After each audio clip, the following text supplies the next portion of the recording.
Halo teman-teman semua, perkenalkan nama saya Angel Rosalia All, NIM 2108-1102-0012, mahasiswa Universitas Samratulangi Negeri Manado, program studi Ilmu Administrasi Bisnis.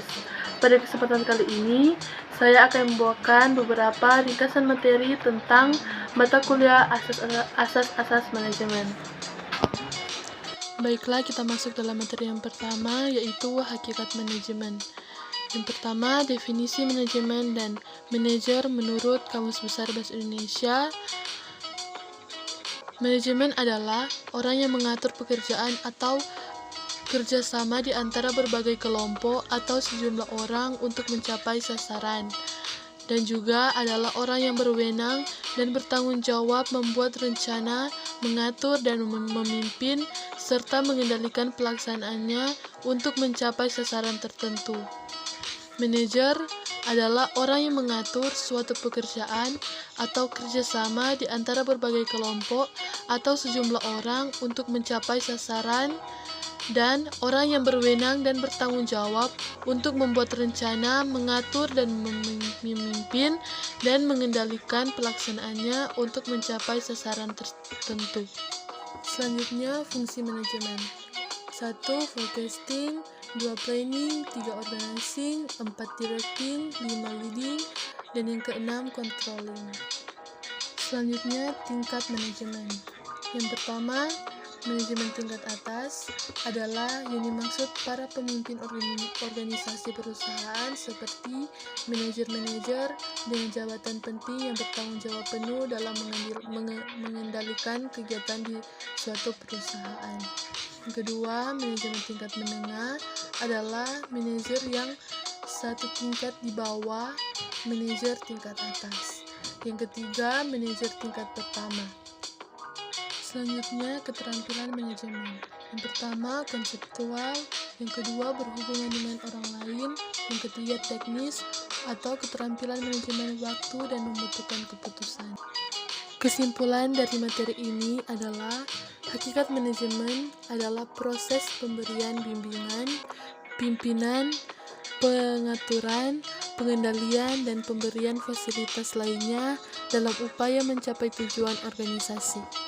Baik, kita masuk dalam materi yang kedua, yaitu perkembangan pemikiran, manajemen, dan lingkungan manajerial. Yang pertama, sejarah manajemen. Kata manajemen berasal dari bahasa Italia, yang berarti mengendalikan. Sesungguhnya manajemen sudah ada sejak zaman dahulu. Salah satu bukti adalah piramida Mesir.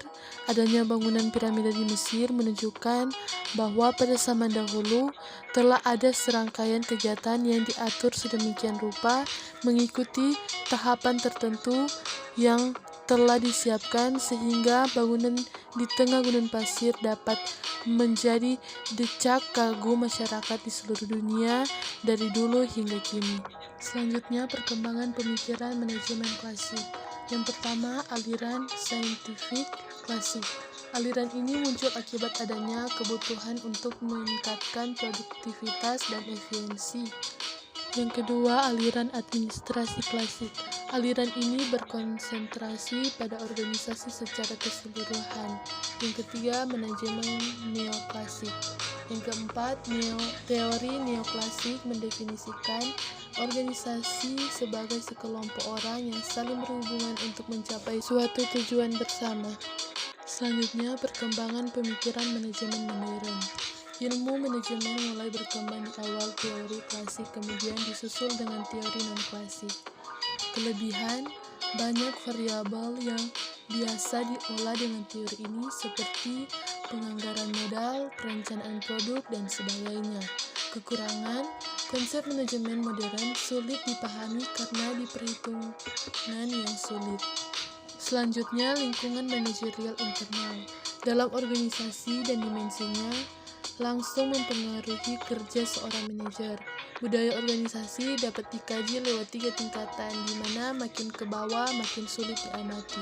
Selanjutnya, lingkungan manajerial eksternal, yaitu lingkungan umum dan lingkungan tugas. Selanjutnya, lingkungan manajerial global.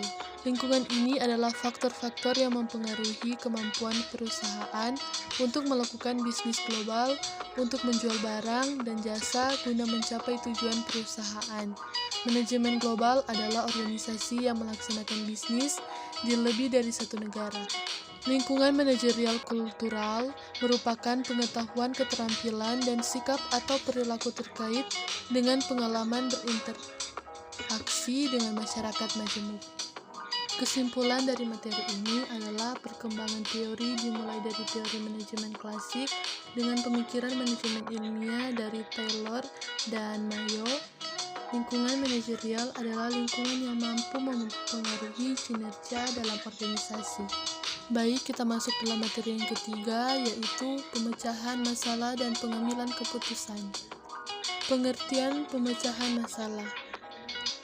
Polya dalam Reed 2000 mengemukakan pemecahan masalah berarti mencari jalan keluar dari sebuah kesulitan, suatu cara keluar dari rintangan, mencapai suatu tujuan yang tidak seketika dapat dimengerti. Selanjutnya, tahapan dalam pemecahan masalah. Yang pertama, menemukan masalah. 2. Mencari sebab-sebab yang mengakibatkan masalah. 3. Menemukan penyebab utama. 4. Menyusun rencana penanggulangan. 5. Melaksanakan rencana pengulangan. 6. Evaluasi hasil pengulangan. 7. Standarisasi. 8. Rencana selanjutnya. Selanjutnya, definisi pengambilan keputusan. 1. Pilihan atas dasar logika atau pertimbangan. 2. Beberapa alternatif yang harus dipilih untuk menghasilkan satu pilihan terbaik. 3. Tujuan yang ingin dicapai dari keputusan tersebut. Selanjutnya, langkah-langkah menguraikan proses pengambilan keputusan. 1. Identifikasi keputusan. 2. Kumpulkan informasi. 3. Identifikasi alternatif potensial. 4. Analisis semua bukti. 5. Pilih opsi. 6. Ambil tindakan. Selanjutnya, jenis-jenis pengambilan keputusan. 1. Keputusan strategi. 2. Keputusan administratif atau taktis. Dan yang ketiga, keputusan operasional. Kesimpulan dari materi ini adalah masalah dalam manajemen adalah pertanyaan yang tidak dapat dijawab secara langsung, karena pada titik awal belum diketahui aturan atau hukum yang dapat digunakan untuk mendapatkan jawaban. Pengambilan keputusan ini sangat diperlukan dalam melakukan suatu usaha untuk mendapatkan hasil yang baik dan memuaskan baik secara individu maupun kelompok. Materi yang keempat atau materi yang terakhir yaitu perencanaan. Pengertian perencanaan atau planning. Perencanaan adalah fungsi dasar manajemen karena organizing, staffing, directing, dan controlling pun harus terlebih dahulu direncanakan. Selanjutnya, pentingnya perencanaan. 1. Perencanaan memberikan arahan untuk suatu tingkat atau tujuan. 2. Perencanaan mengurangi risiko ketidakpastian. 3. Perencanaan mengurangi kegiatan yang tumbang tindih dan boros. 4. Perencanaan mendorong inovasi dan kreativitas. 5. Perencanaan menetapkan standar untuk pengendalian. Jenis perencanaan. 1. Perencanaan berdasarkan ruang lingkup. 2. Perencanaan berdasarkan tingkatan. Dan yang ketiga, perencanaan berdasarkan jangka waktu. Selanjutnya, prinsip-prinsip perencanaan. 1. Planning harus membantu tercapainya tujuan. 2. Planning harus merupakan kegiatan pertama dari seluruh proses manajemen. 3. Perencanaan harus mempunyai nilai efisiensi dan penghematan. 4. Perencanaan harus ada alternatif baik menyangkut bahan, waktu, tenaga kerja, biaya, dan sebagainya. Yang kelima, perencanaan harus mencakup seluruh kegiatan. Selanjutnya, proses perencanaan. 1. Menetapkan target atau tujuan.